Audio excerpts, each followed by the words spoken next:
happened to me before. Thanks, Eric. Appreciate that. All right. Okay. Yes, only on special occasions though. Special occasions. I'm going to try to work that into tonight's meeting.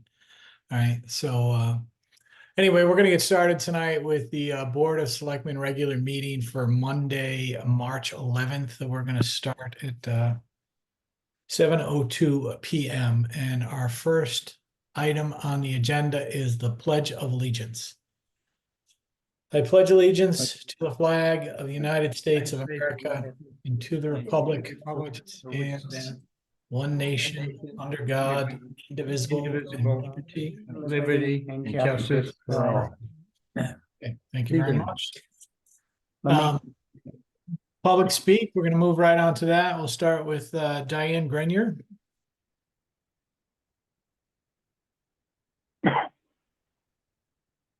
Okay, I'm working it. You're good. All good, Diane. Oh, good. Okay, you got me. Oh, goodness.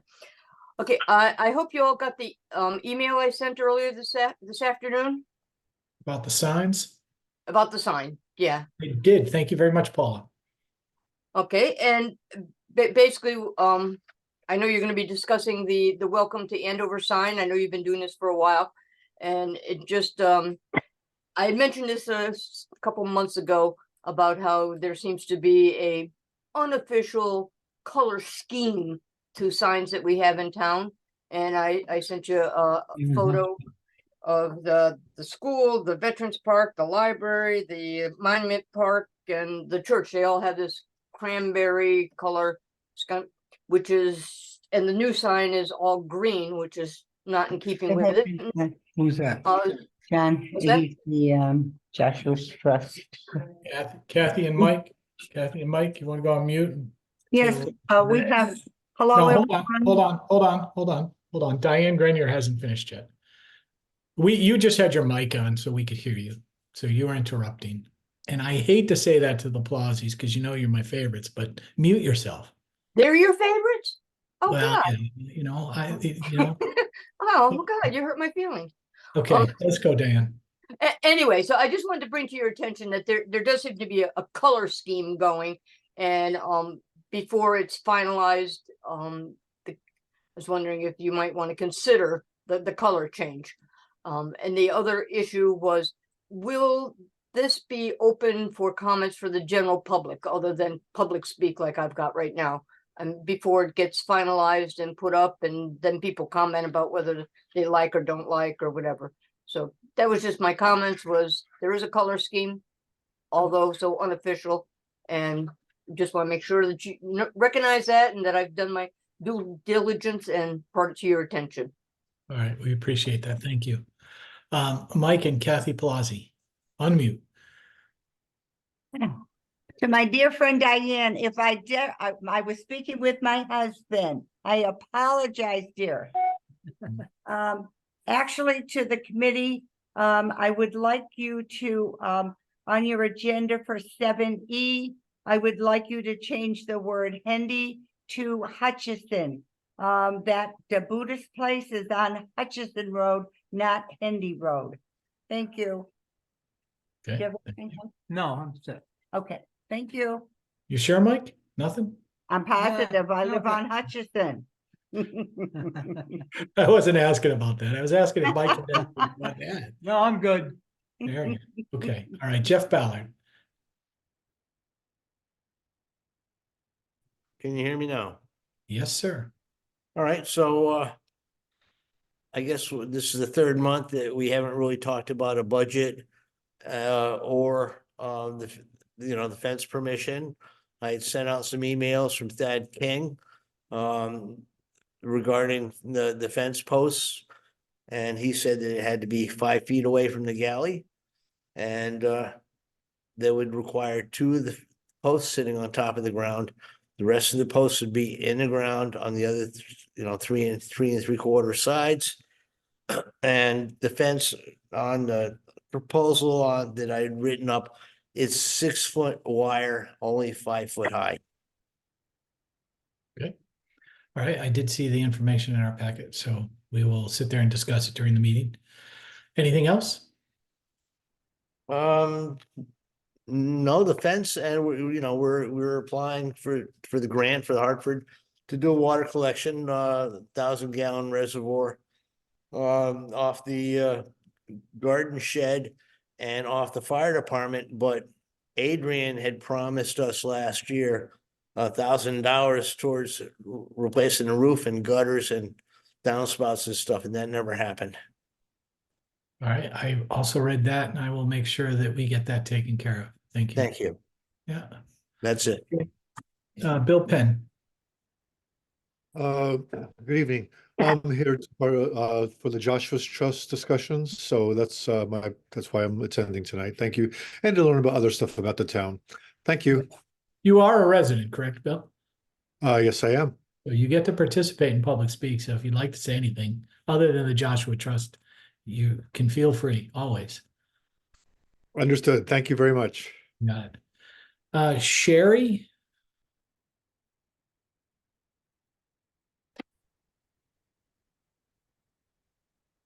Okay, we'll move on. Joanne Ebert. Thanks, Jeff. I just have one, here we go, 1 second. I don't know if, It's working. okay, sorry. I'm trying to click buttons. I just wanted to bring up tonight, because I didn't want to wait till all the way to the end, if you were possibly all going to talk about having a town meeting maybe in the next month or so. I think there's been so many items addressed recently that will be, expenses to the town or big purchases or things of this nature. So I think it would just be so helpful. And I know you talk about doing it, so that's only my 2 cents. I'd love to see a town meeting because we're bringing a lot of things forward. There's going to be a lot of grants that are being requested or asked for, and the town kind of needs, grants are a great thing, as we all know. We love grants. It's free money. It's, money that's coming into the community, but sometimes there's a match that goes along with that, and depending on how big the grant is or how big the project is, the town match will be substantial. So just love to talk about town meetings and maybe combining them all together with the things that have been talked about. Thank you. That's all I have. All right, thank you very much. Yeah. Okay, did I miss anyone? Sherry, I know you're. Jeff, Hi, Attorney O'Brien. Dennis Yes. O'Brien. Yeah. Hello. Yes, sir. Oh, okay. You can hear me. All right. I have never spoken in public speak before, and I am not a town resident, but we let town residents speak in Wyndham, so I thought you'd let me speak. And this is something that is just kind of a notice. Last meeting I attended, one of the things that came up was folks from the Commission on Aging came in and asked for, the upshot was that I was supposed to look at the laws regarding the Commission on Aging and to come up with an idea as to how they could have alternates appointed without having to go through the Board of Selectmen. And I've taken the trouble of writing a minor ordinance that you could act on tonight if you'd like. I just wanted you to know it's there. I sent it out to as many of you as I've had email addresses for just in the last half hour or so. And, if you want, you can add it to the agenda. If not, it's okay by me. It's not an emergency, but it's just there and it's available. And the other thing I'd like to say, given what Joanne Hebert just said, is there's been talk of having a special town meeting for quite a while. I just want to make sure if you do schedule one, there are a lot of things that need to go on that agenda. And one of them is something that I've sent to you a while ago, and that is a proposed ordinance that would allow us to cite and fine violators of the zoning regulations, so we wouldn't have to file a lawsuit just because somebody has violated the setback. We could do it through a fine, and it's so much easier, and I've done it in other towns and it works really well.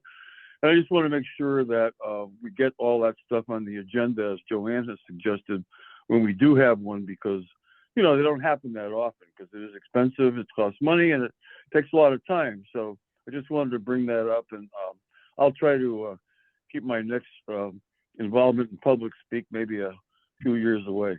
Okay? Rob. All right, and thank you. I did read that email on the ordinance, Dennis, so that will be something that we put on the next town meeting. So, okay. Thank you very much. Yep, no problem. Did I miss anyone else? Okay, let's move on to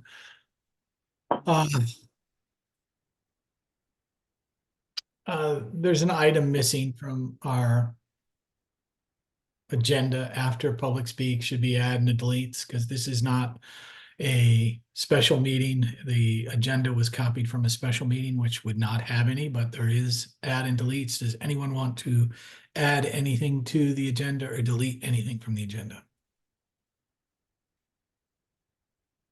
Nope. Well, Okay, I have a question first. So 3B. Do we want to have discussion? Elaine can't make it to the meeting tonight. Do we want to keep that and have our discussion, or do we want to wait until we can ask her further questions about this?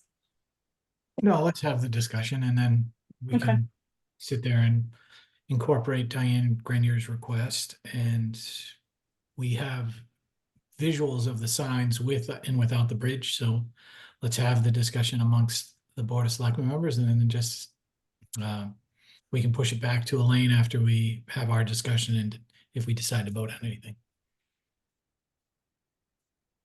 Anything else, Jeff? You good? And you're good?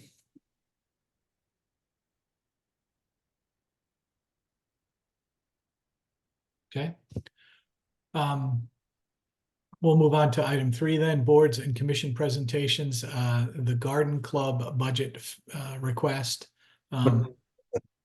I know that we've all seen that issue before, so we had some issues with the fencing. So Jeff and his team provided us some pictures of fencing that would go along the area closest to the leach field. And I just want to ask one question. Jeff, why wouldn't you do that around the whole garden? It wouldn't be stable enough. And there's no reason why it would have to be on top of the ground for the other 3/4 of the fencing.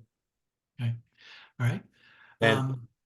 We also want to get the fence on the back and front and other, the back and to the right side under the ground a foot so that the varmints can't get under it.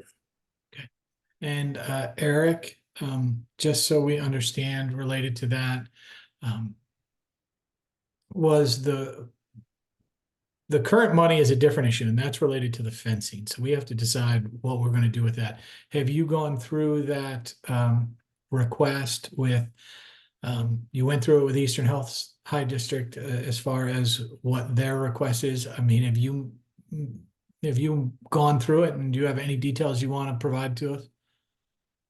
Well, I thought initially, like you thought, that what Jeff was proposing was to do the entire fence with a movable fence. I didn't realize until this evening that his intention was just to do 2 little corner sections with a removable fence and permanently mount the other fence. So most of the fence is not in the leach field. You know, it would obviously, it is in the repair area. So if we had a problem with our, you know, septic system, the first thing we would do is tear out the entire community gardens where it exists now. But there's no indication that we're going to need to do that in the short term. All right, so my question to you is the areas where they're going to permanently install that fence impact anything related to the new community center or to any other issue that you have related to this? Well, it's going to be a lot of visual impact. I mean, it blocks your view of the wood line and, you know, nature, I guess. It just depends what your priorities are. If you want to look at a chicken wire fence out the community center, that's what you'll see. It's not chicken wire, it's a 2x3 square. And it's John Bolton's got the model on Hebron Road that you can see. Okay, I'm asking, I understand your issue, Eric, but I'm asking you is if they install those in the ground permanently, is there any negative impact that you can tell us directly about, other than aesthetics? As long as they stay far enough away from the leach field, no. Okay, all right.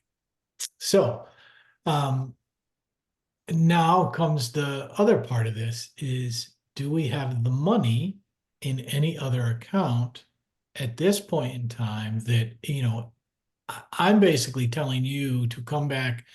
If we chose to do this, we as a board need to know it's somewhere available. If we chose to do this, and if we choose not to do it, then we don't have to worry about it, but we need to know if it's available, because what they're asking for initially is out of the current year's budget. I mean, if you take it out of this year's budget at this point, I would say you're taking it out of contingency. Because with 4 months of the budget to go, I don't know that I'm comfortable with any specific spot saying this budget line item is going to be under. I have a couple I think are probably going to be considerably under, but not that I'm willing to bank on at this point. Okay, and Jeff, just so I understand it, you're asking us for $2,400 for a fence for the community garden out of this year's budget. That is correct. All right. And so Eric, you're telling us it would be out of contingency at this point in time. That's where I would take it. Okay. Do any other board members have issue related to this or an opinion related to the fencing for the At all? community garden? Can you hear me at all? Yes. Yeah. I'm trying to get my other microphone working, but I'm really concerned about putting a fence up until that community center is completely done and we have everything seeded and backfilled. I would Okay. like to see the community center done before we put any fences up. Okay. That's my personal opinion, because I just think if we're gonna try to grade and this fence is up there, it could cause problem with the contractors. Okay. Anybody else? Eric, I have a question for you. You're saying that the fencing is on the leach field that's that's in use right now? No, he said it was in the repair area. The reserve The area. whole garden's in the repair area. No, that's not totally no. what I said. What Jeff originally proposed was a 10-foot wide away from where the gardens are. At 10 feet, it overlaps. Those posts would be sitting right on top of the galleys. They would be on the galleys. At 5 feet, they're right on the edge of the galleys, because remember, these are concrete galleys that are pretty wide. So what he's proposing, but they only overlap on a portion of the leach field. So what Jeff is basically proposing is that on that portion, they don't put any permanent anything in the ground, because they can't get a permit from that, to do it anyway from Eastern Highlands Health District. And then once they get past that area, then they put permanent posts in the ground, areas that are more than 5 feet away from the galleys and therefore out of the technical leach field. That is what he's proposing. And I'd like to say that we're not going to be concreting the posts into the ground. We're going to be filling around the posts with crushed stone. Okay, and so from what I read, Eastern Health districts reviewed this and sat there and said that they were not okay with the fences in the ground in the areas that Eric is talking about. So what Jeff was telling, the fence would be three quarters permanent and 1/4 not permanent, sitting on the ground. And Jeff sent us an image of a fence design that they had built. Right. And my question, Scott, was, could we use that fence all the way around the garden? Because then that way, what it would do for us on a short-term basis, in my head, I kind of had the same concerns that Jeff Murray was saying is that when you're in an area like that, you never know what's going to happen in a construction site until it's totally finished. So if you actually put them above ground or on the ground level, then you can move them if you needed to. But it's a issue for the rest of the. This front could be made the way that you're suggesting. And Eric, just to be clear about that whole thing, you said that if something happened to the septic system, the community garden would be torn out. That was a quote from you. Yes, Okay. it would Now- have to be. The community garden, just in a second to that, I would say that was put in by the town crew, and they wouldn't have put it on the reserve nor our galleys right now, as it was. They wouldn't have. So I'm just curious of why you First we said put it on the reserve. that they didn't put, it's not on the reserve, Eric. Okay, Okay, listen, the issue of Eric saying that it would be torn out, if it is on the repair area, then the answer would be yes, it would probably have to go. But we don't have problems with our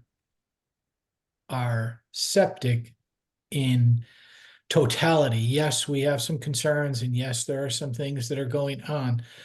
That whole space has to be understood as it's a, if we needed to do a repair, there's going to be issues.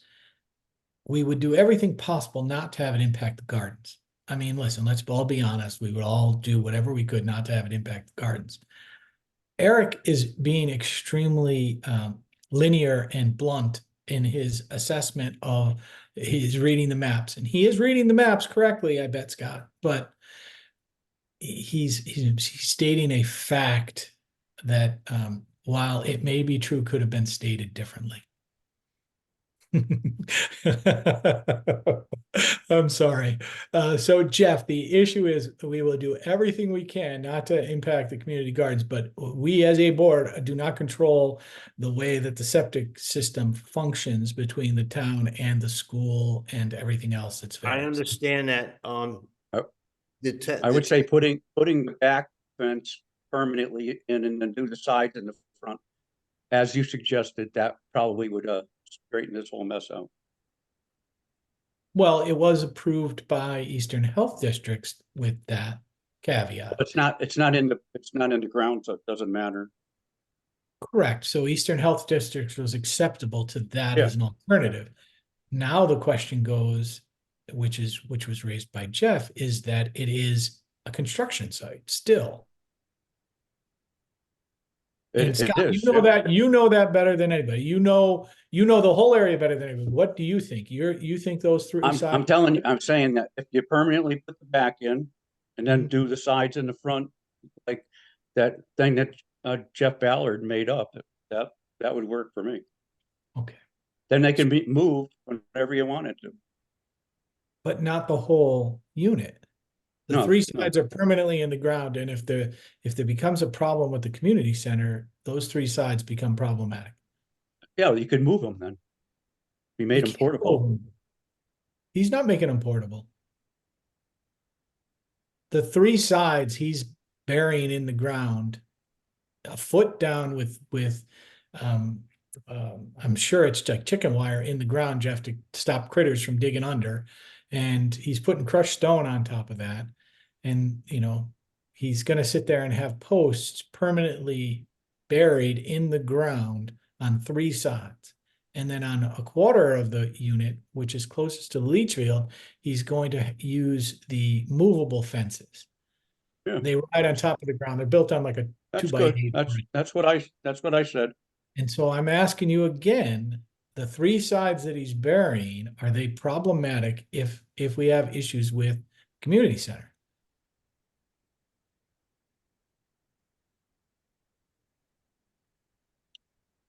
I think he can wait. Hypothetical.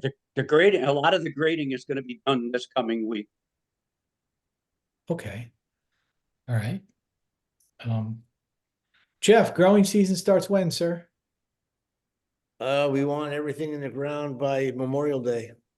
Memorial Day. At the latest. All right, so Jeff, you know what We- we, we gotta- you know what we have? We have one more month to sit there on this fence issue to get you an answer. So it's March 11th. We have another meeting in April. Scott, you're telling us that most of the grading in the community center will be done by then? I'm hoping at the back, he said he's gonna bring a dozer and a lot of everything's gonna be moved around this coming week. Okay, Eric, does that align with your timing?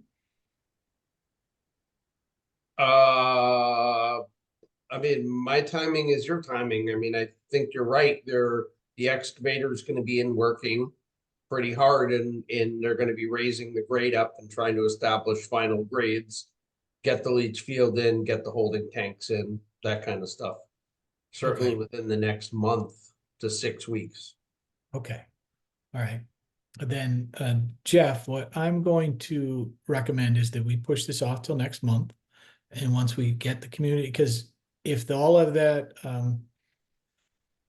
all of the grading is done by the time of our next meeting, we'll have a much better understanding. And Jeff, I will work with you on the roofing issues that you talked about. And I will also work with Eric on trying to find a potential area. If we can find the funding for it, we'll at least have a better understanding at our next meeting where we would take some of that money.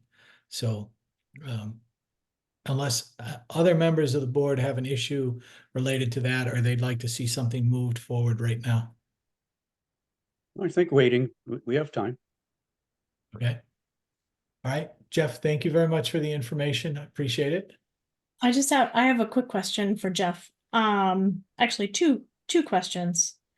For your 2024-2025 budget. So you're talking about using the roof gutter water collection pipe, and then you're asking or mentioning install water and electricity.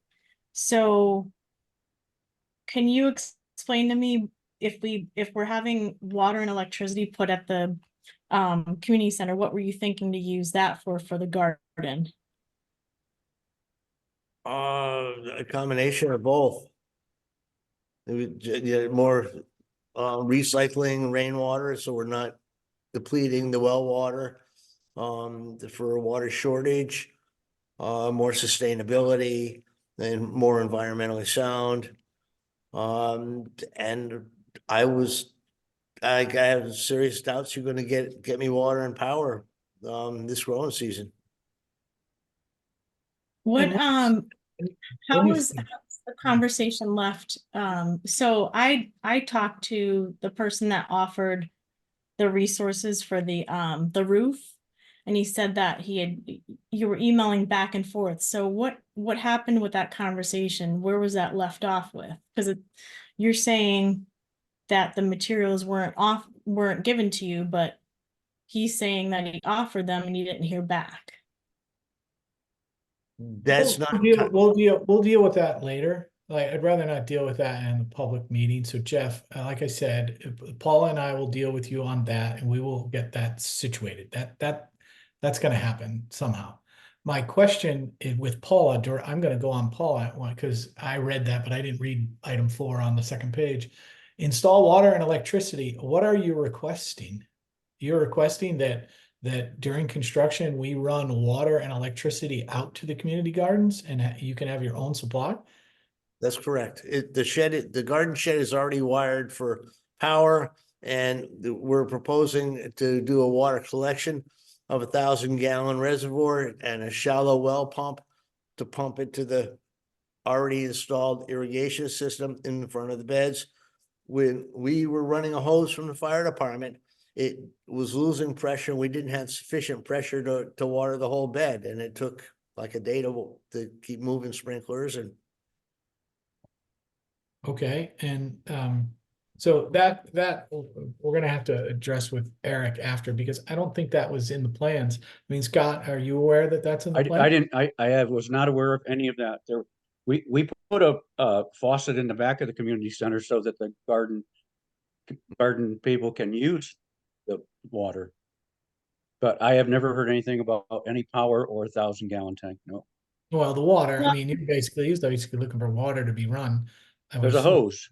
Right, but if you read the way he has it written, he says via the community center, so he was thinking it was off of the community center, not So an anywhere else. extension cord and a hose. Okay, all right. Well, let's not deal with this on this meeting. Let's, we'll talk with Eric because we gotta make sure that what we're doing is accurate. And I'm not sure that we as a community, we gotta work on that one because you're not gonna wanna run that stuff above ground across, your patio. So let's sit there and, see what we can do related to that. All right, any Yeah, other Jeff, questions for Jeff? electrical, if we're talking about electrical of that shed, you're talking about a significant cost. We have to trench and bury conduit and, separate lighting panel and the whole 9 yards. So it's a lot of work, a lot of money. A lot of work and a lot of money. Electrical is. Okay. All right, let's we'll talk about that and just sit there and see if there's any viable alternative to running a hose and a cord above ground across to the community gardens. So, all right. Anything else that anybody wants to ask Jeff Ballard or this issue?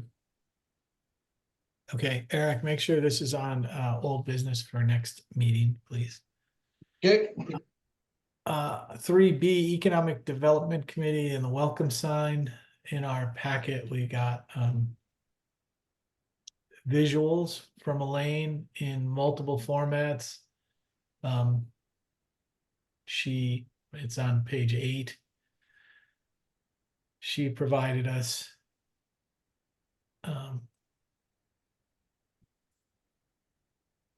welcome to Andover, the Hop River Corridor. Welcome to Andover, established 1848. And she gave us one, welcome to Andover, established 1848 with the bridge. So, and then one with a special welcome text. Does anybody have any issues with any of these? I know we've talked about the bridge before, and now Diane has brought into it a color issue. Anybody have any issues? How do So we go about to do this? yeah, we talked, so last month we asked Elaine to come back with us with a different font. So I think that's addressed in this, and removing the covered bridge. I think I don't know if somebody can share their screens or if we want to keep going through with what we have in the packet, but number 2 has it's just a clean font. It's not, oh, here we go. Thank you. is that the one you want? Scroll up just a little. I think that's the one. Yeah. Yep, that one. So that one, it looks clean. It's not hard to read because of the font. The script is better, or taken off rather. And I've been driving around and kind of noticing what other towns have been doing. So most areas don't have any logo or branding on it because the purpose of the sign is to welcome the person to the town, and you want to make sure that that's a clear message. So I think this one does that with the font fixed and taking the covered bridge off. And my thoughts on what Diane shared, AES, their brand is red, white, and black. So that's why their sign is, kind of matches that. And I think the thinking with this green goes along with what the website looks like. So when we were creating the website with Civic, we went with green because it's kind of like a fresh new look to it. So I think this would go with, I would love to have millions of dollars to rebrand the town and make sure that all the signs match and everything is up to date. But I think this is a process that we will have to think about for future stuff. But I think this is just a clean design with the green, and it goes with our fresh look to our website. The red down at Veterans, I'm gonna say it right, Diane, Veterans Memorial Fields that, you know, that's an older sign and that was probably what was popular back in the day. So maybe in another budget cycle, we can update the rest of the signs in town. But my opinion and my thoughts are, I like the green. It stands out. It looks clean and it goes with the website. So just my thoughts that I'm sharing. Okay. I agree with you on the sign that you chose. I do believe that that is the nicest looking of the sign. I like that it's a consistent font with the exception of the established 1848. And then I too, Paula, have been looking at other signs, and Mansfield actually has their name in a curly Q kind of design. And I think that's something that they use consistently, probably through their letterhead and all the rest of their town documentation. But if I was going to vote on one, I would vote on that one as well. So, anyone else? The only Yeah, concern I've I been have in the looking whole, around too. Yep. the only I've concern I been have looking is, around. I these- saw go ahead, Ann. Okay, I noticed that in Columbia, in the center of town, they have a sign that does not show up well. It's large enough, but it was dark colors and the letters didn't show up. I think this one will show up pretty well. I do like these colors and I like the second sign here, this one. That's my choice. Yep, it's my choice as well. The only concern I do have is, it looks like it's wrapped all in composite, but then we're doing pressure treated posts cemented in the ground. So we need to be aware that the lifetime, I mean, those are gonna rot eventually and the sign is gonna fall over. So if we're talking a couple $100 more to go with something that's a little bit more, has more longevity to it than pressure treated wood, I'd be open to it when we do the installation. And that's pretty much my only criticism of the sign. I echo what Jeff Murray just said. Okay, Cause so it's gonna rot and it's gonna fall over and probably, Good sign. good sign, but we should probably do better on the posts. okay, If you can.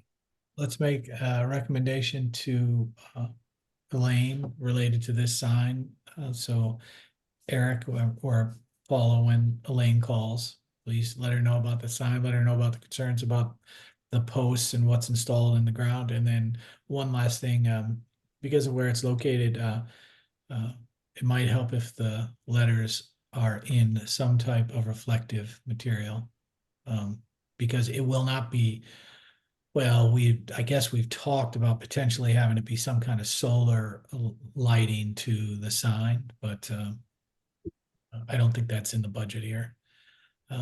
So Can I ask Eric? Eric, can you scroll up? I think this might help with so look at this sign. What do you think the material is on the bottom there? It looks like it's just something on the outside. Some stucco or PVC, it doesn't say, huh?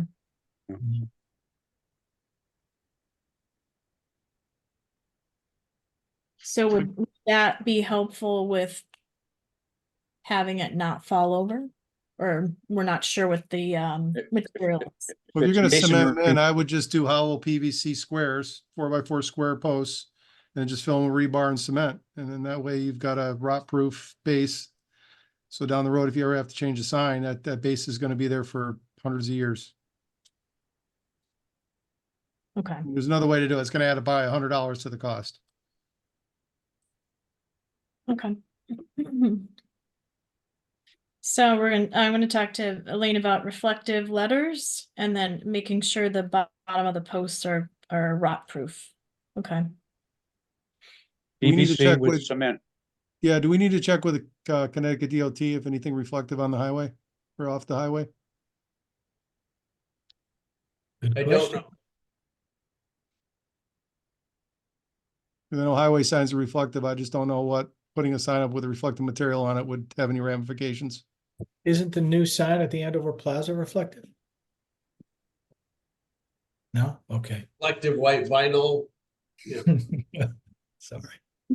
Okay. White Um, plastic. Does anybody want to further discuss the sign? No, we're Okay. almost there. All right, let's go. Let's move on to item 3, board and commission presentations. So We've already yeah, done. go on, are We've you already done, making a sorry. motion to approve that? Sure, I'll make a motion to approve the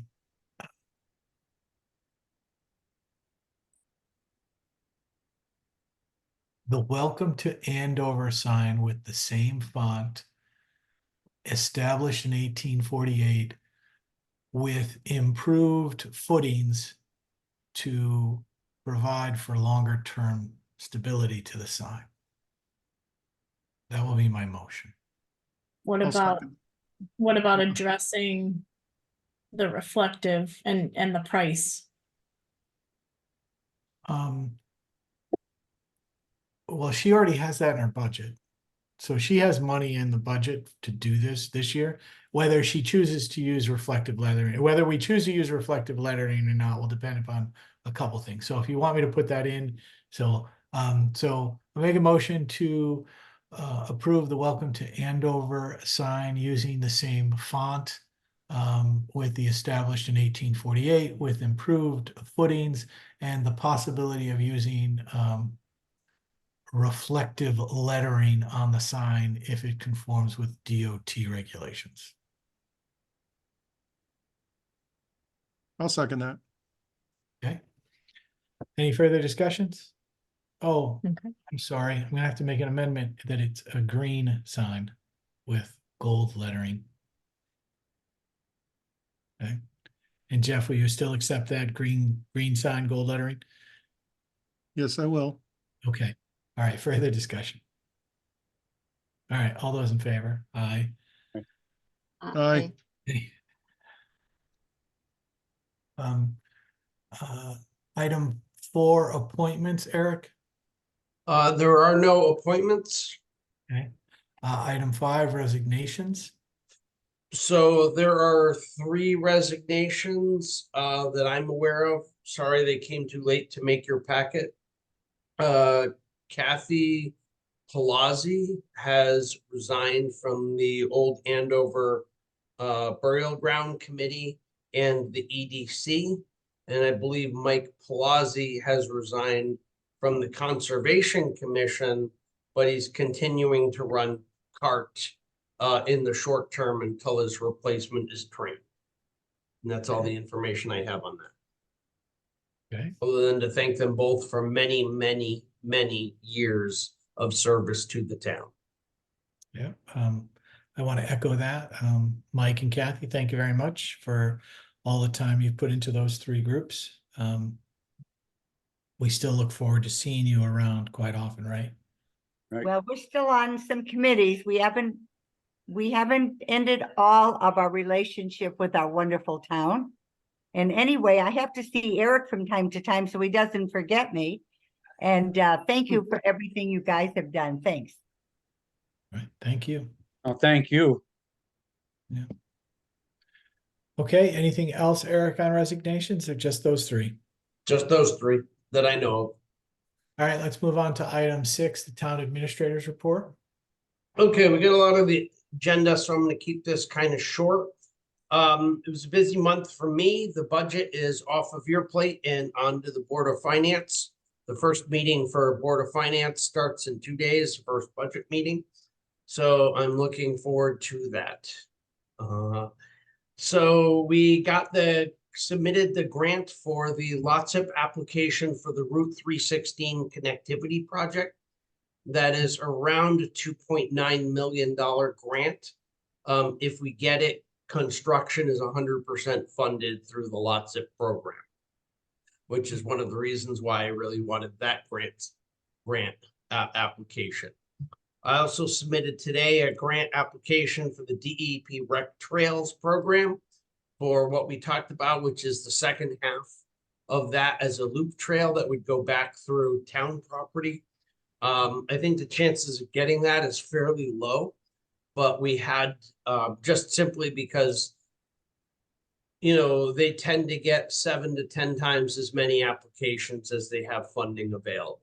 So that's a really competitive grant application. So that's a long shot for us, but it's worth pursuing. And we're just asking for the design money. We have the route established. We know where the route will be, but it would take a fair bit of design and engineering to get up the slope. So that's what that is for. We do have one RFP that closed a week ago, which is for inspection services for the federal local bridge program for Bunker Hill Bridge. We got 9 applications to that. The review pool for this is kind of dictated by DOT, so it's not really necessarily in our hands. It looks like the review committee will be Mark Burns, who's the principal engineer for DOT for that program.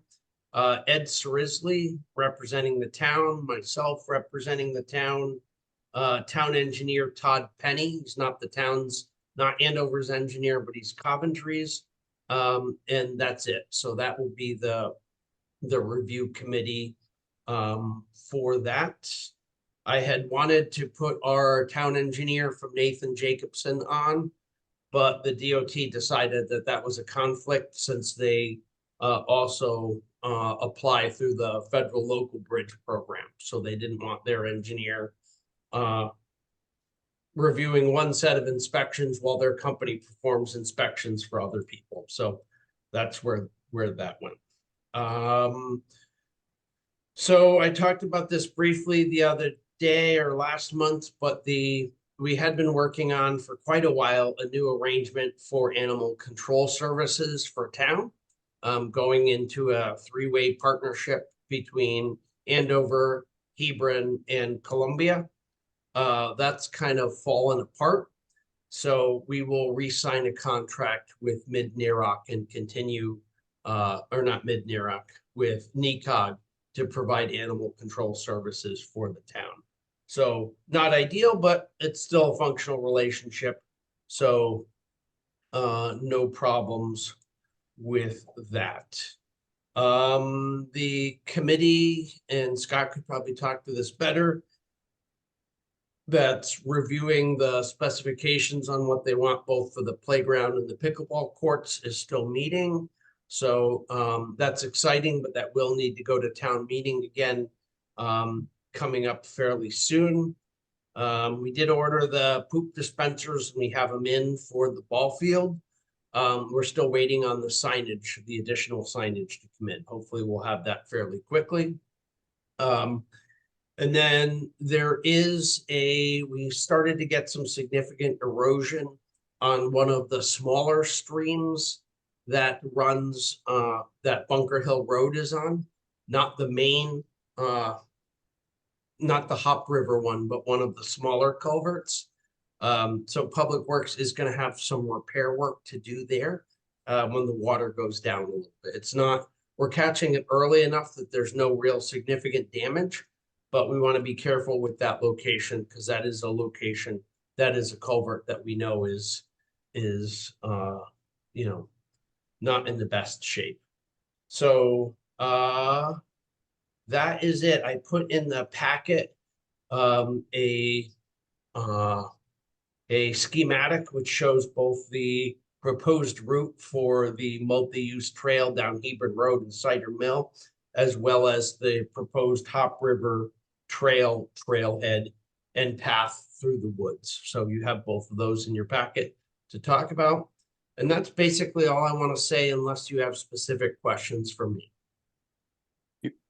You noted on your notes, I'm not sure which one it was, that the town engineer was speaking to the DOT to renew access on Hutchinson Road.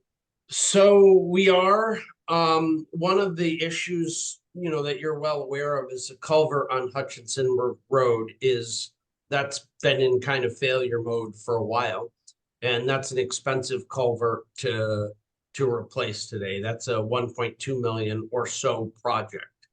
So what we've been discussing, because the town land borders on the other side of the river, on Hutchinson Road essentially goes all the way up to Route 6, the concept of putting back in another access point on the other side of Hutchinson Road, and therefore we could just abandon the bridge over Hutchinson Road. And the only real people that would be affected is there's one house, there's the Buddhist monastery, and then there's the farm access to the post farm. But they would just all enter from the other side as opposed to that side. So that's kind of what we're looking at as a cost savings measure. You know, and trying to keep our, you know, so we don't use essentially a state local bridge program dollars and then, you know, 600,000 or 700,000 of town dollars to fix that. We think we can do it cheaper by doing that.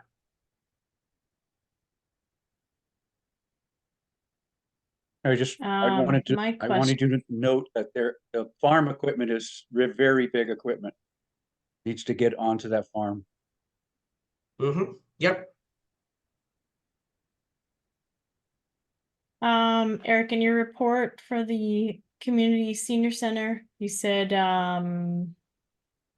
talk about this verbally. Do you have anything, any updates or anything? I know there was a walkthrough, but anything that you want to share? Sure, and both Scott and Jeff can chime in. You know, the site contractor is starting major excavation work tomorrow.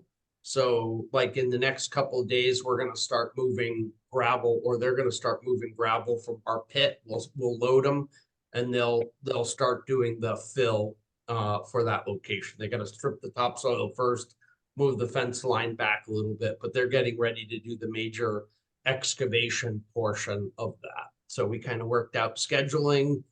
We all had a kind of a meeting of the minds of who's doing what and when. So I think we're in reasonable shape there. And then we did a walkthrough of the building. You know, I gave them the punch list that I had of things that still needed to be corrected before insulation. The only thing of that that's really of note that we are going to have to figure out how to do is there are bath fans going in the basement in the 2 bathrooms, even though we're not finishing off the basement. The ventilation was supposed to go in before the ceilings went on. And that's a little problematic based on how that spot is framed.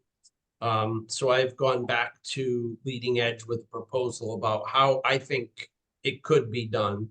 And we're going to talk to the HVAC contractor on site tomorrow.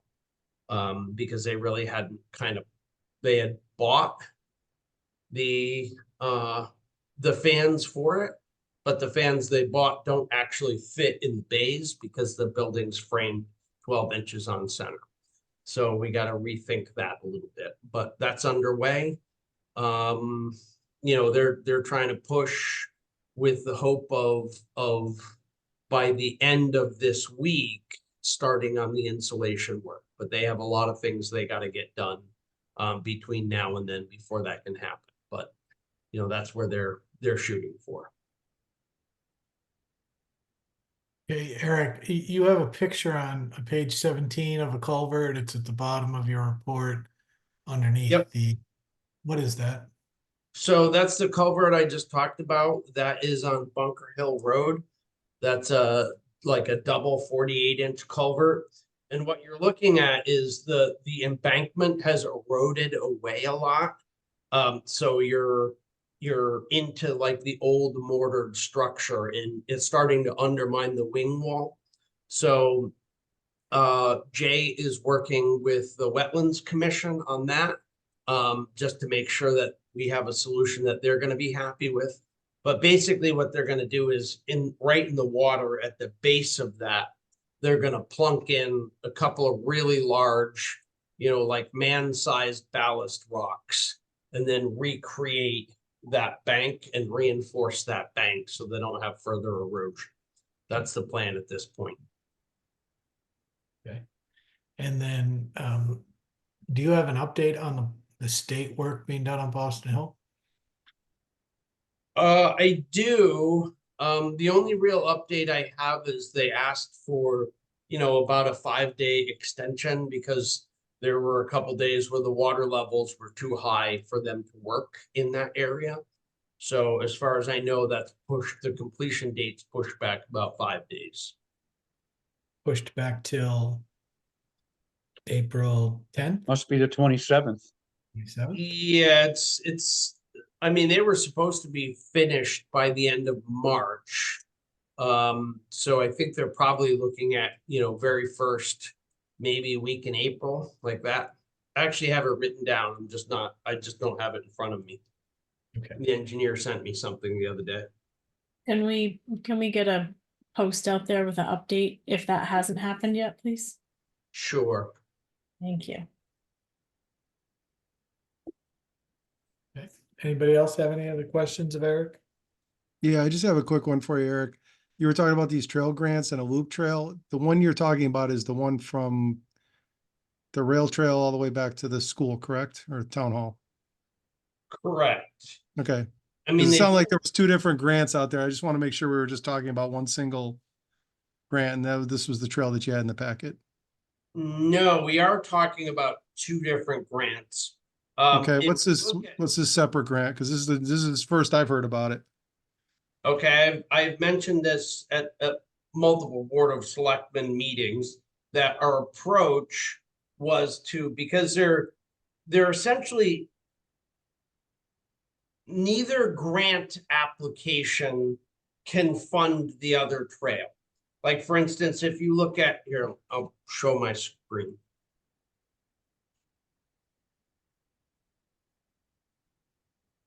So if you look at the green path is the low zip application. That is a grant that we stand a really good chance of getting. The fallback position is to run a trail through the woods. There is a lot of, downside to that. There's some upside, but a lot of downside to doing that. So the green trail is a lot zip application. That's one completely separate entity.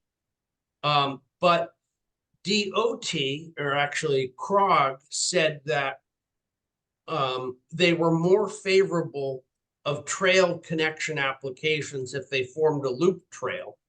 So we solved that by applying for both grants simultaneously for different routes. But this one, the one in red, we're only applying for design money. We're not applying to build it. We're just applying to produce a final design so that it could be built at some time later. Does that make sense? Yeah, it makes sense now. I just thought we were talking about two separate projects instead of this one project. So now makes sense to me now. Well, they are actually two completely separate projects with two completely separate funding sources. But it's intended to be one loop. That's the intention. If we ever got money for both of them and we could build them, it would be a loop. But Okay, that's why I was hung up when you were down talking the about road, I loop, think. and I didn't know what we were talking about when we said loop. So right. Yeah. that's what hung me up a little bit. So okay, I'm good. Okay. Should have been more clear on that. Okay, anything else for Eric? All right, Eric, thank you. Let's move on to item 7, old business. 7A, Joshua's trust discussion. Okay, so I will lead off this one. At the last meeting, you asked us to go back and get kind of harder numbers. You asked us to come back and do two things. One, reach out to Mr. Fabian and make sure that we had addressed his concerns with the project. Remember, he was the abutter that had some issues or some questions to the board at a previous meeting. And the second thing was understand what the cost basis would be to complete a parking area. So I asked Jay to put together essentially two proposals. The first would be a Taj Mahal approach. If we did everything that he would like to do as part of this, and then the second thing would be a more limited, fully functional parking area with a good gravel base. But you know, disposing of material on site as opposed to chipping it all and trucking it all off site. Not taking down as many trees, still visible from the road, but not to the same level of finish. So that is what was done, and both of those were in your packet. And so I think that we've satisfied, and then at the same time, Joshua's Trust has agreed to help the town with the clearing of all the junk that's on the town's property, all the tires, you know, and the metal and all the material that was deposited there by the people we got the property from originally, and do all the markouts of the boundaries of the town property, which is good because we don't really have the capability to do that themselves. So that's kind of where we're at. I would suggest that probably John Hankins, the president. Excuse me, can I speak about the Joshua Trail?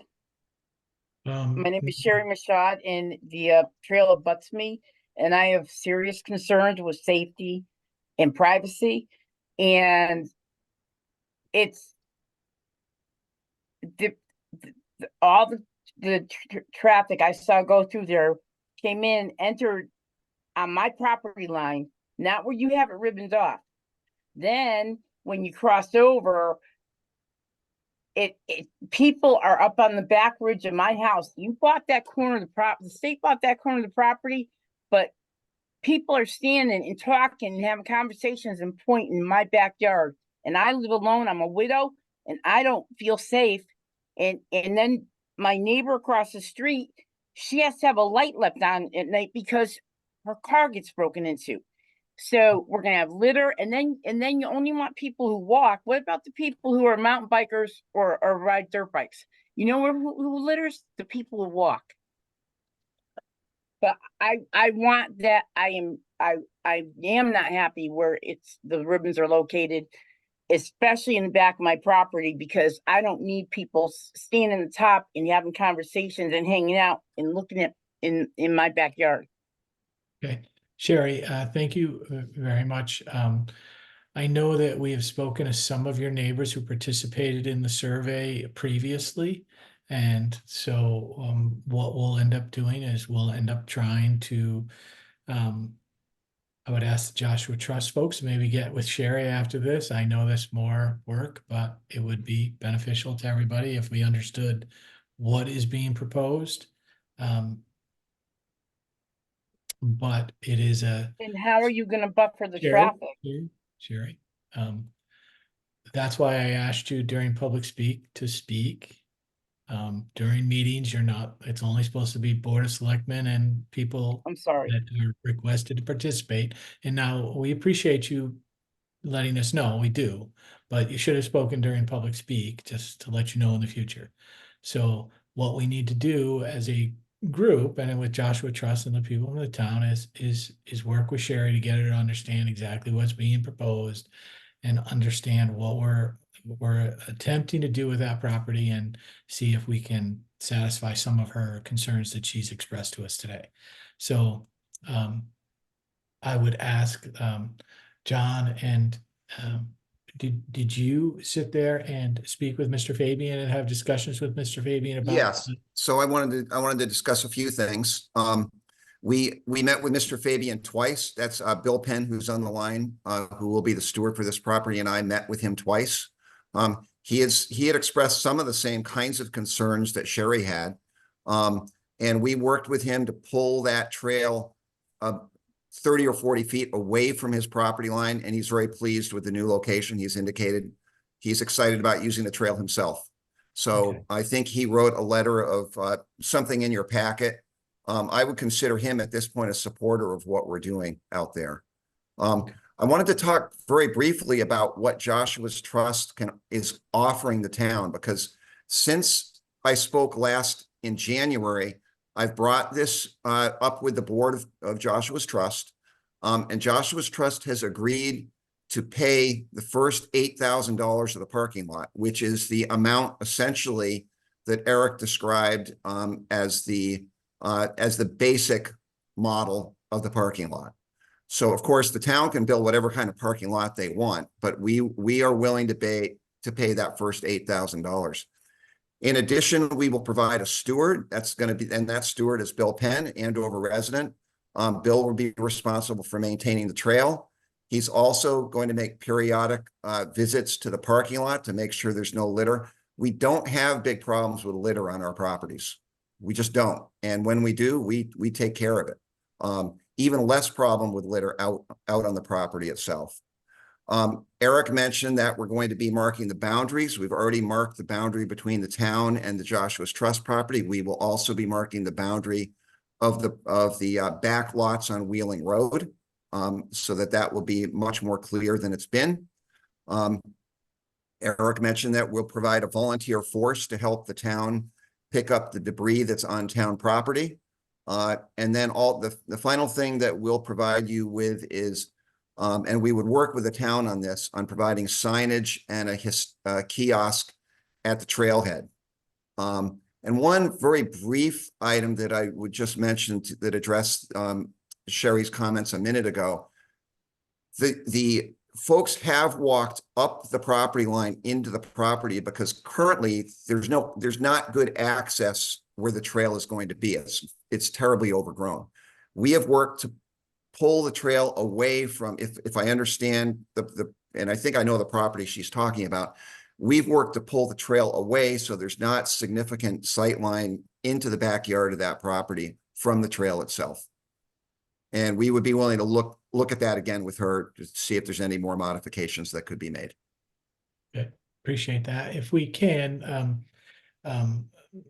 we sit there and maybe recommend that John, you and Mr. Penn get together with Sherry at the property and discuss it, if Sherry, that would be acceptable to you, because we would like all the stakeholders to be satisfied with this and, do the best possible job we can to make this agreeable to everybody that lives in that area. So if that's possible for the two of you, and then we can sit there and vote on this next month as to where we need to go, if that's acceptable to everybody. All right.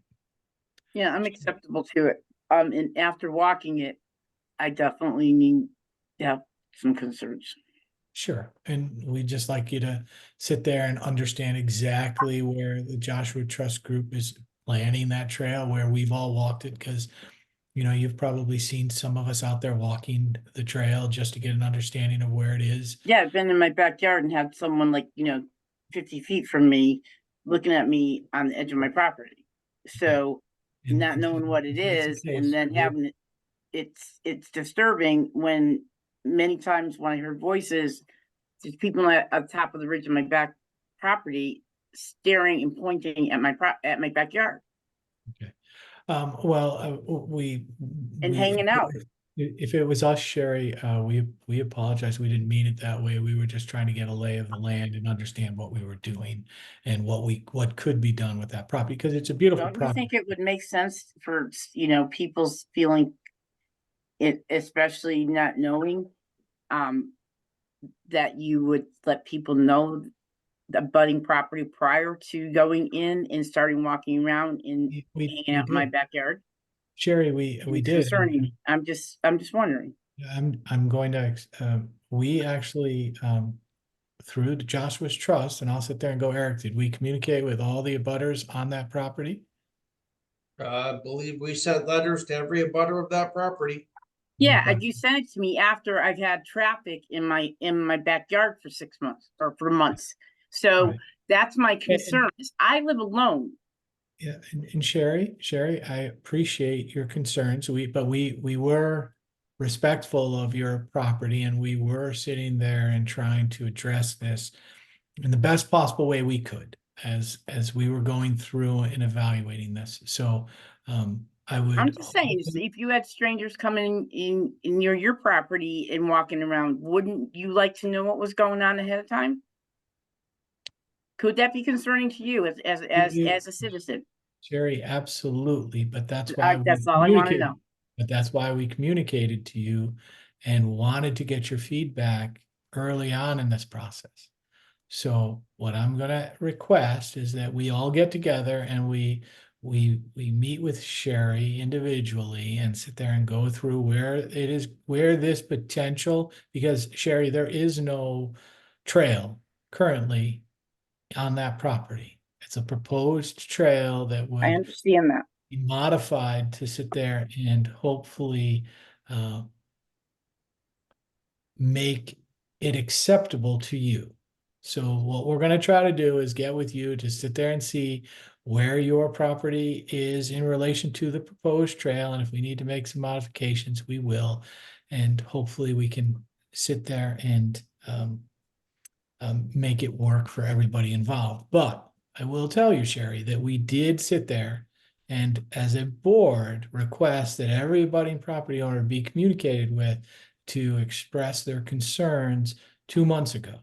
So, and while we appreciate you coming on to our meeting tonight and doing it, I've been dealing with stigma from the administration in this town. So I have not been able to feel like I can communicate all the time. So that's part of the reason. understood. And what we'll try to do is, and if it's okay with everybody, if we can sit there and Mr. Penn, especially if you can sit there and being an Andover resident and being the trail administrator, if we can get this moving, if you can get with Sherry and walk the area near her house, that would be appreciated to us. And then we'll be able to sit there and address it. I understand, and I live right next to the rail trail, so I'm used to people going past my property and hearing them and stuff. So I understand, I can appreciate her concern, and John and I will meet with her and look at the trail and hopefully come to consensus on the solution. All right, I appreciate that. Anybody else on the board have any other issues related to this tonight? No. Well, I Okay. just think we gotta decide if the parking lot is gonna be feasible for us to go forward with it. Well, we better understand that we have an area for a trail that is acceptable to everybody and that this board will approve. Because if I understood it correctly, Joshua's Trust was willing to front the costs on proposal 2, which would mean there would be no cost to the town potentially on the parking lot. Correct, but there's still a lot of things that are missing out of that $8,000. So we have to make sure that that's feasible to us, that it's acceptable. And as the pictures I sent to you on South River Road of the lot in Coventry, if we don't do this right, we're gonna have a mud pit up there. I mean, especially this time of year. There's been cars stuck in that lot down in South River Road because it wasn't done properly. And I don't want to have a muddy mess up there just because we want to save $8,000. Okay. Understood. And so Eric, just so we understand, the parking lot that the town crew built on Lake Road is closer to which proposal? That is closer to proposal number 2. Closer to proposal number 2. Okay. That was about 10,000 just in materials. Okay, but this is a much smaller parking lot, but the construction methods that you would use or the town crew would use to build the parking lot, I mean, listen, the Lake Road parking area is gorgeous. I mean, honestly, I drive by it every day. It's really nice. It's well used. It seems to be easy to maintain. If this parking area that's on this property was similar to that, I think we would all probably have to agree that that would be acceptable to us. So, Yeah, the only issue I parking- have is there's just a couple issues I have. Is just like the piling the brush. Basically, we're just gonna have a big brush pile there instead of chipping it. There's just some other issues. There's some other things there that we should probably be aware of before we move ahead to see if we want to change that or not. Should we chip it, or are we just gonna have a big pile of brush there and for the neighbors to look at? That's another thing. So okay. we may clean up one mess, but then we're gonna create another. Correct. And so I don't disagree with that. I mean, there's some things in Jay's proposal that I had questions with outright anyway, but I do think those questions can be asked of Eric and of Jay. In the interim, we need to assuage Sherry's concerns related to the trail to get back to where we had all said that, we're not all of us, but we were trying to make sure that all the neighbors and all of the abutters were comfortable with what we were attempting to do. So. So are you saying we're gonna, you want to put this off until next month to talk about it again? Yes, I Until- do. Until we talk to Jerry? Correct. Anybody else have a problem with that? No. I mean, a All I was gonna project- say, for the $8,000 one, Jeff, you know, if they put fabric down, they boxed it out and put fabric down and then put the material on, you'd have a much better base and you wouldn't get mud like Jeff Murray's suggesting. That one on South River Road is a big mess. Drain better. If you put fabric in, then you keep, it keeps the material that you're putting in away from the material the base material. So you would have, you know, 6 inches of good material that would drain. Okay. Well, we can get past that if we can all agree upon where the trail would how the trail would be laid out, and then we can get to the parking area because you know, I'll speak on behalf of myself and the town. We appreciate Joshua's trust, all the work that you guys have done related to this, and we appreciate the offer of funding the first $8,000 in the parking lot. It is appreciated. So, but let's get past the current issue that we're dealing with, and let's make sure that all of the abutters are as comfortable as they can be possibly made so that we can sit there and all move forward in the initial stages of this hand in hand, if possible. Okay. All right. All right. See you next month. All right. Thank you very much. And Sherry, we will sit there and be reaching out to you to sit there and walk the property with you and the trail with you so you understand exactly what the thought is related to this. All right, Okay. thank you. No problem. Okay, let's move on to item 7, staff discussion on affordable housing with town planner. Nothing needed on this. So I'm just gonna give you a 5-second update. I pulled the list of all the town properties.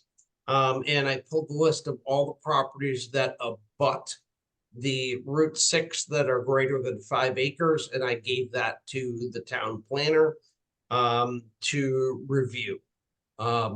As we already alluded to, the only real properties that the town currently owns that would be amenable for a housing discussion is the property that the town hall and school, this area right here, the municipal complex, and then the one behind the transfer station. So the rest of the properties are basically unsuitable due to location or size, or lack of access. But we'll look at other properties also and get back to you on that. All right, thank you.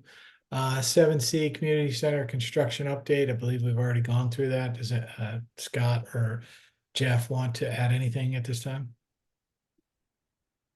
No, Eric went through it pretty good. All Nope, right. I'm good.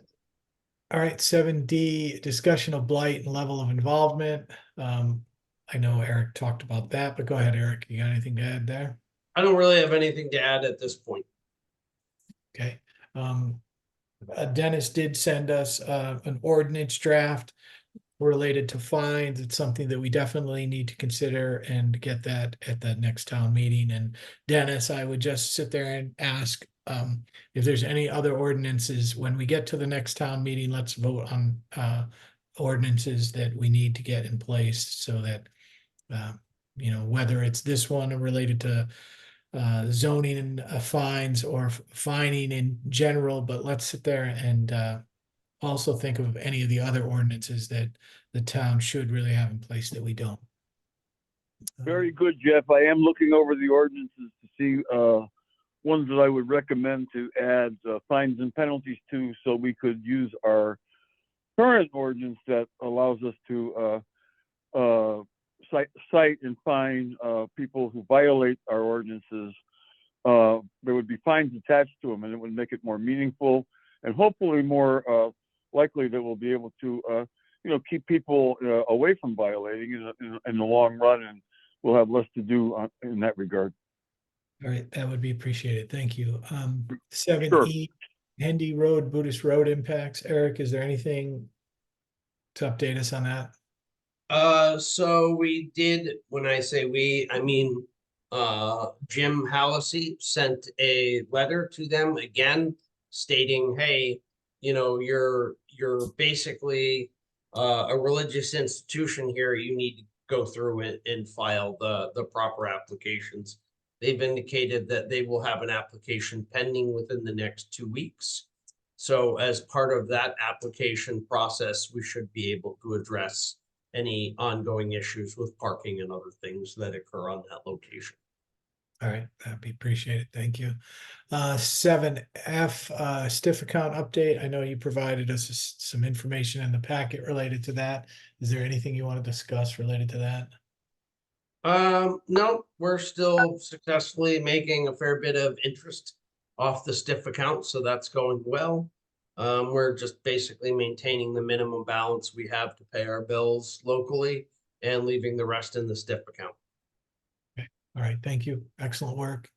7G Firehouse meeting, April 14th, 1:30 p.m. Paul?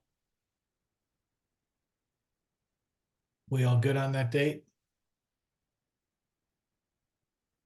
Sorry, my connection is not great. Did you ask me something? I did. I was asking you about the fire department scheduled meeting. Yep, the 14th is confirmed. I believe we said, yep. We said April 14th at 1:30 at the firehouse. That's confirmed. Okay. All right, any other questions related to that meeting? No? Okay, all right, thank you very much, Paul. Let's put that on the calendar. Okay. Item 8, new business, 8A, the discussion of the annual audit.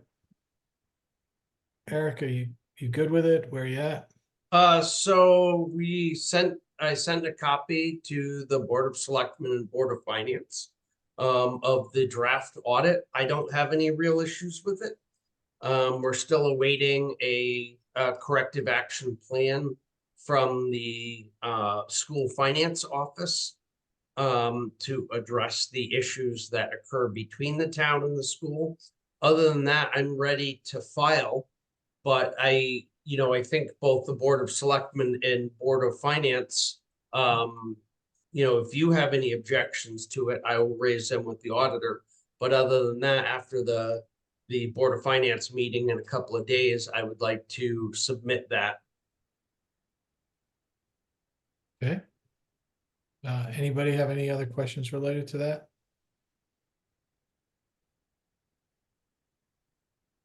Okay. 8B, discussion on fire department heavy rescue sale. So I'll give you this verbally.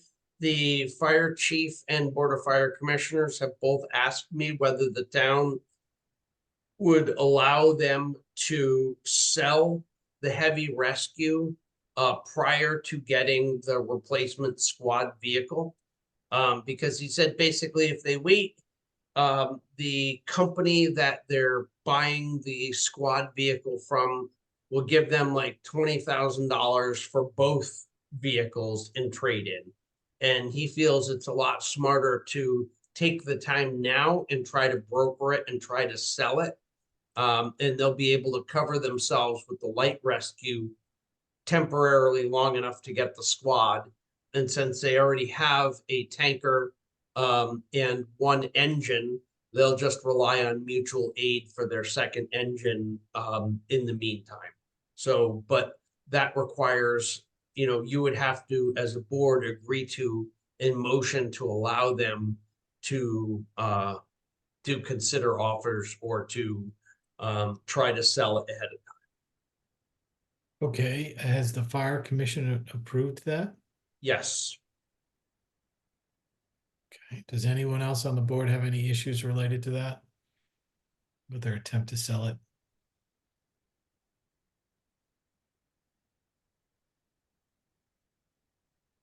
Okay. Is there anything that you want us to do related to that issue, Eric? It would make sense for you to make a motion to allow the fire department to get offers and to broker the sale of the heavy rescue vehicle. Okay, I'll make a motion that we allow the fire commission to seek offers on the department's heavy rescue vehicle for sale. I'll second. All right, any further questions on that? Any issues? Discussion, all those in favor? Aye. Right. Aye. Okay. 8C, update on the Department of Public Works equipment projections. Yeah, so you had asked and Jay sent you all a spreadsheet, and the whole spreadsheet I didn't put in there, but a spreadsheet which had the updated information. You had asked for a summary of the projections for vehicles going forward, and that's been provided to you. And Okay. for finance and CIP. Okay, so in just on page 25 of our packet, there's a 15-year capital equipment cost and a 16-year capital equipment cost. Can you tell us what the difference is? Sure. So if you look at the first one you're looking at was the plan that we originally produced in 2018. And the lower one is the plan as of today. Updated with 6 years later and how that looks. Okay. And isn't there an issue? What is the issue currently with the Department of Public Works? Just refresh my memory. If we chose to do what Jay was requesting, we would give him authorization to buy a current vehicle now. Is that correct? Is that required? Or we haven't done that, right? We haven't. That's still that when we hold the public meeting, that will be one of the items, presuming the Board of Finance goes along with it, and that's on their agenda for 2 days from now.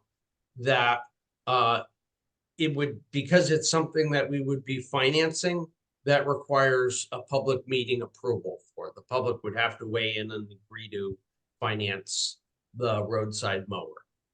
Okay. So the difference between the prior equipment analysis and the current one is an additional $9,000 or $8,000 of annual expenses. So yes, in layman's terms, when we laid it out in 2018, we laid out a 15-year plan to bring all of Public Works up to modern standards.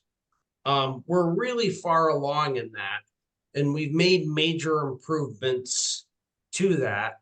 The advantage of that is our rate of buying can slow down considerably for what it was, because the majority of the really old stuff is off the books. And if we get the trailer and we replace the roadside mower, we're in fairly good shape, and now we're just in the replacing things on their normal life schedule, as opposed to trying to bring everything up to the modern era because it's all old, if that makes sense. It does. So you're telling us we've done a good job. Yep. Excellent. Good job. Now we just need to get the next thing approved. All right. Does anyone have any questions related to the Department of Public Works equipment projections?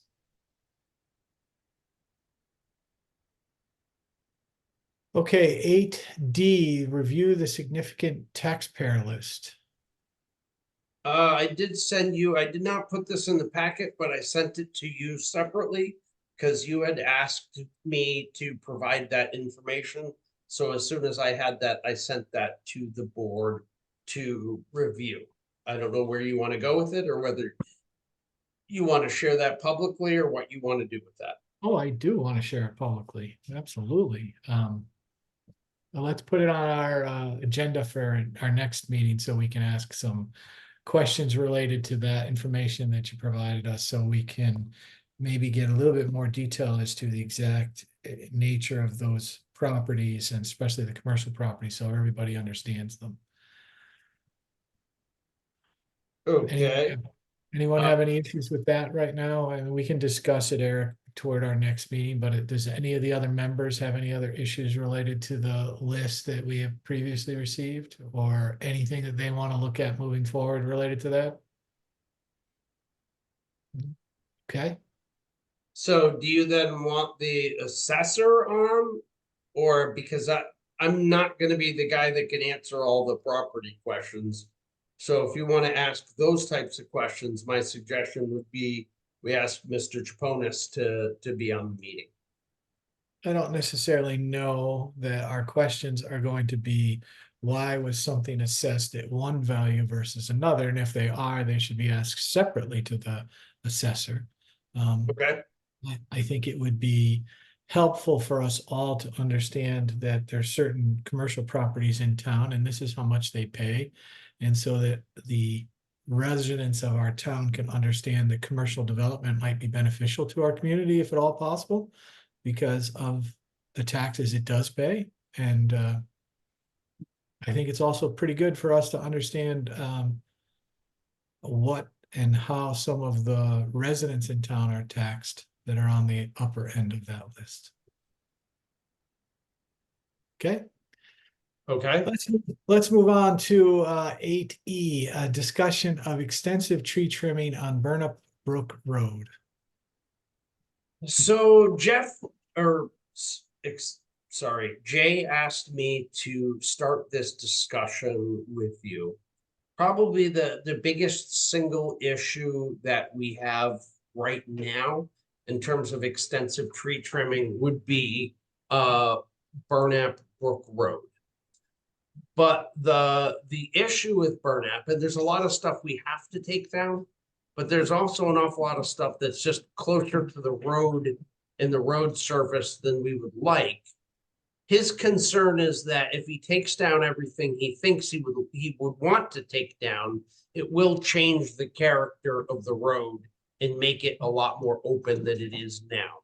So before he starts proposing that and starts working that into the schedule, he wanted the Board of Selectmen to take a look at it and see what you all think, so that he's not, basically he doesn't want to hang himself out to dry if he cuts a whole bunch of stuff on Burnap Brook and then the residents are pissed or the Board of Selectmen's pissed at him.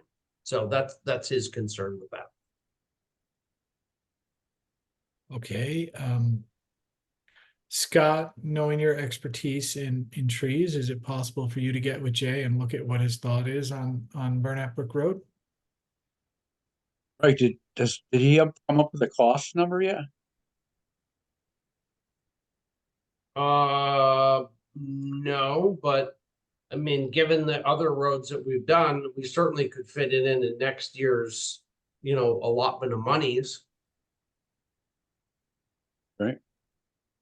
I mean, the question is more an aesthetic question than it is a cost question, correct? Correct. Okay. A lot of the trees on that road, Question. the butts of the trees are growing almost next to the asphalt. They're growing, so close to the road that they do overstory the whole road. Yeah. Okay, so again, Scott, I'll ask you the same question. Do you think you have time to sit with Jay to look at it from an I aesthetic? will. I'll meet with him. Yeah. Okay. Does anyone else on the Board of Selectmen, and I know, Ann, you have a question, and we'll get to it 1 second, but does anybody have a problem with Scott doing that on our behalf? Okay, Ann, what do you got? I'm just curious. I drove down that street and I can see how there's a lot of trees close to the road. How far in is the town right of way so that they would be trimming? Or are they going to cut beyond the right of way? Is it just in the right of way? No, we're not cutting beyond the right of way because we need homeowner permission to do that anyway. And as a general rule, Yeah. we don't cut off the town's right of way if we can, unless there's Okay. some, dire catastrophic reason to do it. We're Okay. all we're talking about is within the right of way. How far in does the right of way go, or how's that measured again? So as an approximation from the center line of the road, going about 25 feet in either side is the town's right of way. The town generally has a 50-foot right of way. We would have to look at the actual road itself to figure out exactly what it is, because that's not true everywhere. But generally speaking, we own a 50-foot right of way in town roads. So that normally Okay, thank you. extends in 10 feet? So normally that's at least 10. Generally speaking, it's about 12 feet in off the edge of pavement is town, is town property. Town right There's, away. there's quite a bit of that road, Jeff, that has walls on it, so those would be noted, Okay. whatever mapping there is. All right, if we can sit there and Scott, if you can sit there and talk to Jay and then come back at the next meeting and let us know that, if you agree or disagree with what he's looking at doing, that would be helpful to us. So Okay. appreciate that. All right, let's move on to item 9, approval of minute meetings for February 21st and February 26th. Somebody want to make a motion? I don't have a great connection here, but I will try. I make a motion to approve the meeting minutes of the February 21st, 2024 special meeting and the February 20, actually, should we do them separately if anybody has any changes? Sure, go ahead. We'll do them separately. All right. I'll second it. All right, further discussion, all those in favor? Aye. Aye. I make a motion to approve the meeting minutes of the February 26th, 2024 special budget meeting. I'll second that. Okay, Ann seconded that first, so we'll give it to Ann. All those in favor? Aye. Aye. Aye. Okay. Item 10, the treasurer's report and the finance, includes finance department. Eric, One quick question before we go back to that. If you don't want John Chaponis on that conversation, do you want me to show the screen showing the properties that you asked for and we could review it now? So we don't have to put it off till next meeting? no, it's not critical that it's done tonight. It's Okay. something that is more in a general sense that we should all be aware of and understanding how, we generate money, especially from commercial properties, and how much that raises for the town and what we potentially can do moving forward. So we're on item 10, the treasurer's report. Eric, the information provided, there wasn't anything specific from my end, and I'll start, but on the revenue side, we have not received the second component of the educational ECS funding. Yeah, we don't get a lot of that until very late in the year. So yeah, I would assume we have not gotten that yet. Okay. And I haven't seen it come through on the list of requisitions, so. Okay. Anyone have any other questions related to the expense section, the town budget, actual budget through February?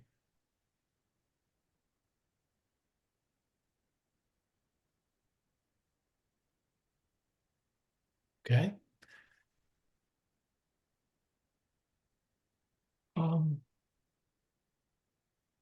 So contingency, just for one last thing, contingency, because we've talked about it, there's currently $45,000 remaining in contingency here.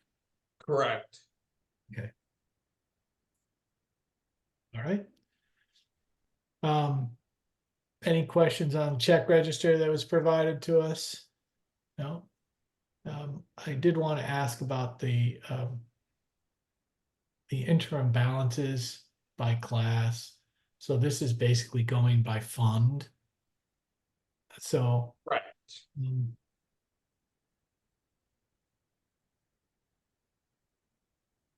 So the equipment fund relates to town equipment, and that's what's left is $25,000?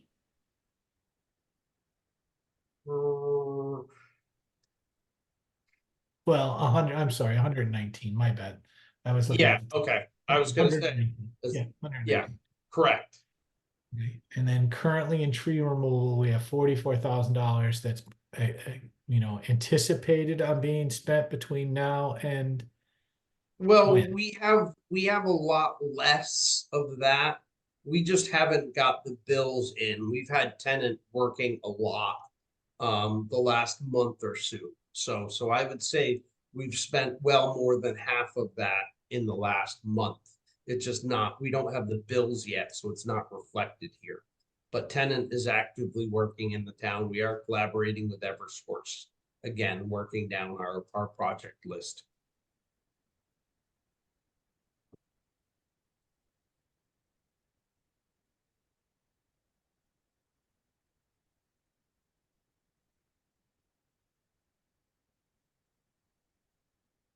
Okay, does anyone have any other questions related to any of those items? Okay,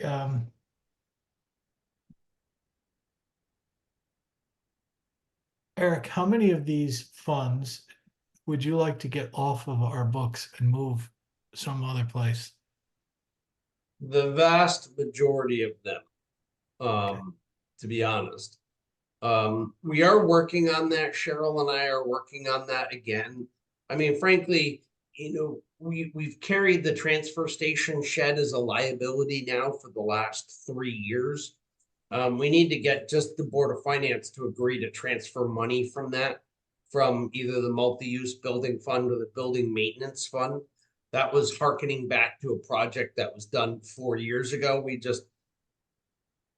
At the end of the day, we overspent that project total by $7,000 or $8,000, and it's still on the books. So that one needs to go away. We've gotten rid of a lot of the funds, but we still have, some we need to deal with. Pedestrian Bridge Fund, Times Farms Bridge Fund. Yeah, so the Times Farm Bridge Fund, I mean, we're gonna basically roll that money into the Bridge and Culvert Fund. I mean, I'm counting on that to get us to the amount of money we actually need to fix for the bridge on Lake, or the culvert on Lake Street or Lake Okay. Road. Let's go through that. Obviously, when you get with Cheryl, let's clean up as many of these as we possibly can. I mean, Yep. there's some significant dollars, and if we could push them into areas that would be more available and ready to be spent on projects that are important, that would be great. Yep. Okay, let's go on to the tax collector's report. Any issues related to this report from anyone? Okay. Collected $165,000 last month. Low month, not a collection month. And Eric, did we talk about the uncollected taxes by year and trying to get these balances to sync? Did you talk? We have had that discussion, and she and I spent a fair bit of time reviewing. If you look down in the 2022 column for uncollected taxes by year, you'll notice that number is around 2 million, not around 8 million. So that should be much closer. That should be correct at this point. Okay. It's close. $6,000, I'll take it. Well, but the problem is that this report and the pie graph one aren't necessarily made. One is made on the first of the month, and one is made whenever she happens to print that out. So those never match because they're off a few days and when they were created. That's part of the issue with that. Because I raised that concern myself and got that answer. All right, any of the other reports in any of the assessor's office report? Anything related to that? Okay. Building department. 28 total permits issued in the month.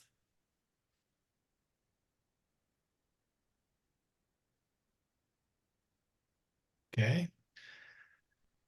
Department of Public Works, anybody have any questions related to that documentation and information provided us? No, okay. And so that extends out in the library report that was provided to us. The registrar of voters. They processed 65 voters in town for February. Okay. Senior transportation provided an addition of probably close to 100 trips. And they took a wonderful picture of the senior drivers. Thank you very much, Kathy. Actually, I took that picture, but You took that Yeah. picture? yep. Okay. You I think they provided. all look good in their Andover senior transportation uniforms. There you So go. I got them all together in one spot, so I took a picture. All right, and how are the new vehicles going? At least Good. So we, as of today, got a bunch of paperwork back from the state, which is all the forms we have to fill out when we actually get the vehicle to commission it. You know, inspection report, exterior inspection, interior inspection, all that kind of stuff. As far as I understand, we're looking at the middle of April to actually take delivery of the vehicle per the coach manufacturer who's building. okay. So, And then how about the new the small SUV? Working well? No yep, problem? that's working great. You know, going fine. Everybody seems happy with it. Nice, comfortable vehicle to drive. Easy access, the seniors are satisfied with it, no problems? Yep. Yeah. Yep. All right. Correspondence, we had some information from the fuel assistance fund donation. Yeah, so I just wanted to publicly thank the church in Columbia. They're one of a couple different civic organizations that donate money to the Andover Fuel Bank. As you probably may or may not know, we don't actually, our fuel reserve, our emergency fuel reserve, we don't, that's not funded via taxation, that's funded through donations. So, and we had recently pretty well run out the monies that are in the fund, so now we're nice and solvent again if we have to provide emergency fuel assistance for a resident. And just so that you know, the way this program works is for us to give them fuel, they have to basically be out of fuel, number one, and they have to have already done the paperwork to get fuel through the access agency. And then we just basically supply, we keep them going long enough for them to get through the paperwork and get on the state fuel assistance program. It's kind of a bridge to keep people from, you know, freezing until they can qualify for state assistance. And that's a program that Roberta runs. Okay. Very nice of St. Columba. That is greatly appreciated. Thank you very much. Yep. Right. Anything else related to any of the departmental reports or correspondence by any of the other members? Okay. All right, let's move on to public speak. We'll start with Diane Grenier. Hello. I just wanted to comment again on the sign. You talked about the reflective letters. I was single-handedly in charge of getting the big sign for the Veterans Monument Park. I did a whole lot of research on that. And one of the things was the gold leafing. And it's not a matter of cost. It's how reflective it is. It's awful. Take a look in Hebron.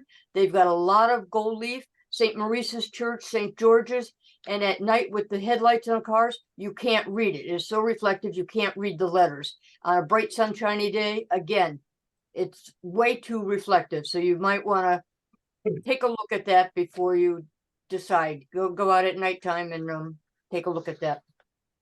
All right, thank you very much. That was it. Thank you very much. It's always very informative. Okay, thank you. Joanne Ebert.